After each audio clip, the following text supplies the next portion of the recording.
Hi friends, నేను చేస్తున్న videos అన్ని మీ మొబైల్కి నోటిఫికేషన్గా రావాలంటే ఇక్కడ రెడ్ కలర్ సబ్స్క్రైబ్ బటన్ని క్లిక్ చేయండి. అలాగే ఇక్కడ పక్కన ఉన్నటువంటి బెల్ ఐకాన్ని యాక్టివ్ చేసుకోండి.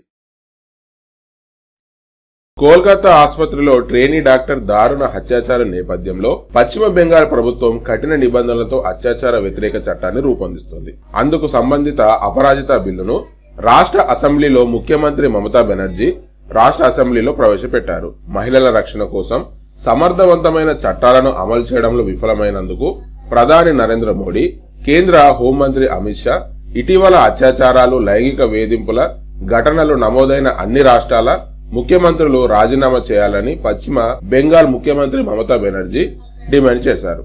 అపరాజిత మహిళా శిశు బిల్లు 2024ను రాష్ట్ర అసెంబ్లీలో ప్రవేశపెట్టిన అనంతరం పశ్చిమ బెంగాల్ అసెంబ్లీలో మమతా బెనర్జీ మాట్లాడుతూ, ఈ బిల్లు సత్వర దర్యాప్తు, సత్వర న్యాయం అందించడం, దోషులను కఠిన శిక్షలను విధించడం లక్ష్యంగా పెట్టుకుందని పేర్కొన్నారు.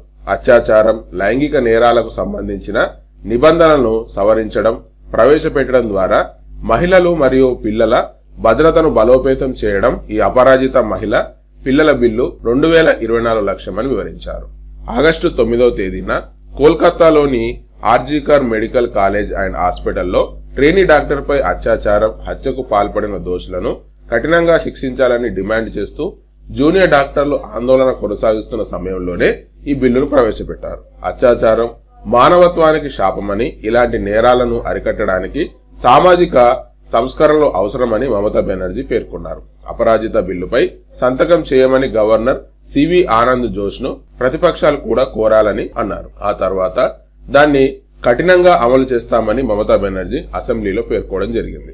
ఈ బిల్లు ద్వారా కేంద్ర చట్టంలో ఉన్న లొసుగులను సరిదిద్దే ప్రయత్నం చేశామని మమతా బెనర్జీ తెలిపారు. ఈ అపరాజిత బిల్లును మమతా బెనర్జీ అసెంబ్లీలో ప్రవేశపెడుతున్న సమయంలో ఆమె రాజీనామా చేయాలని డిమాండ్ చేస్తూ బీజేపీ ఎమ్మెల్యేలు నినాదం చేశారు. మీరు నాకు వ్యతిరేకంగా నినాదాలు చేస్తున్నందున ప్రధానికి, హోంమంత్రికి వ్యతిరేకంగా నేను నినాదాలు చేస్తే ఎలా ఉంటుంది అని బెంగాల్ సీఎం బదులిచ్చారు. ఉత్తరప్రదేశ్, గుజరాత్ వంటి రాష్ట్రాలలో మహిళలపై నేరాలు అసాధారణంగా ఎక్కువ ఉన్నాయని, పశ్చిమ బెంగాల్లో హింసకు గురైన మహిళలకు కోర్టుల్లో న్యాయం జరుగుతుందని ఆమె వివరించారు. కేంద్రం బిఎన్ఎస్ ను పాస్ చేయడానికి ముందు పశ్చిమ బెంగాల్ ను సంప్రదించలేదని మమతా బెనర్జీ ఆరోపించారు. కేంద్రంలో కొత్త ప్రభుత్వం ఏర్పడిన తర్వాత దీనిపై చర్యలు జరపాలని తాము కోరుకుంటున్నట్లు తృణమూల్ కాంగ్రెస్ తెలిపింది.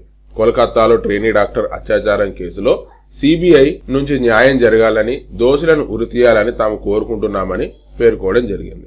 సభలో కొన్ని గందరగోళ పరిస్థితుల మధ్య ప్రతిపక్షాలు పూర్తి మద్దతు తెలపడంతో అసెంబ్లీలో అపరాజిత బిల్లు ఏకగ్రీవంగా ఆమోదం పొందింది. అయితే ప్రతిపక్ష నేత సువేందు అధికారి ప్రతిపాదించిన సవరణల సభ ఆమోదించలేదు. అత్యాచారానికి పాల్పడిన వ్యక్తులు తమ చర్యల వల్ల బాధితురాలు మరణానికి దారితీస్తే ఆమెను నిస్సహాయ స్థితిలో వదిలేసిన వారికి మరణశిక్ష విధించాలని ముసాయిదా చట్టం కోరుతుంది.